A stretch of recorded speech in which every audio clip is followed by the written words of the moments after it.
James bond இந்த பேரை கேட்டால் எல்லாருக்கும் என்ன ஞாபகம் வருது? ஒரு கருப்பு கலர் சூட்டு போட்டு கோட்லாம் போட்ட ஒரு உளவாளி. இவர் பல நாடுகளுக்கெல்லாம் போய் அந்த உளவு வேலையெல்லாம் பார்த்து செய்திகளை கொண்டு வருவார்.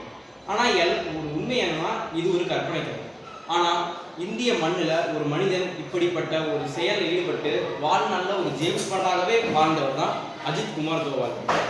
இவர் நம்ம இந்தியாவுடைய பாதுகாப்பு ஆலோசகராக இதுவரைக்கும் இருந்திருக்கார். அது மட்டும் இல்லாமல் இவர் இப்போது 3வது முறையாக இந்த பதவியில் இருக்கார். இவர் 2014ஆம் ஆண்டு மே மாதம் 30ஆம் தேதியிலிருந்து இந்த பணியில் இருக்கார். இவருடைய பேக்ரவுண்ட் பார்த்தீங்கன்னா கேரளா மாநிலத்தில் கேடர்ன்ற ஒரு ஊரில் முன்னாள் IPS அதிகாரியாகவும் முன்னாள் உளவுத்துறை அதிகாரியாகவும் இருந்திருக்காரு. சரிப்பா, இவர் அதிகாரியாக இருந்திருக்காரு. என்னப்பா பண்ணாருன்னு கேட்டிங்கன்னா, தன் வாழ்நாளில் இப்போ நம்மளாம் ஒரு இடத்துக்கு நம்ம வந்துடக்கூடாது, நம்மளுக்கு நல்ல இடத்துக்கு போனால் இந்த தொழிலுக்கு நம்ம வரக்கூடாது, இந்த நிலைமைக்கு நம்ம வரக்கூடாதுன்னு நினைப்போம்ல, அப்படிப்பட்ட ஒரு வேடத்தை போட்டு பாகிஸ்தானில் இருந்தவர் தான் இவர்.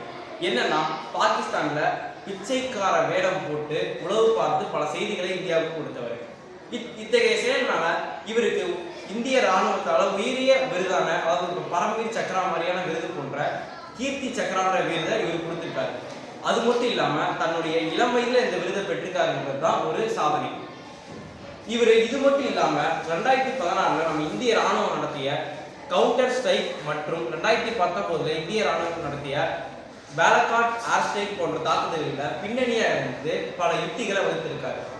இவருடைய இப்படிப்பட்ட அதிரடியான செயல்களும் ஒரு தந்திரமான அணுகுமுறையும் தான் இவரை இந்தியாவில் ஜேம்ஸ் பாண்டுன்னு அழைக்க வச்சிருக்கு.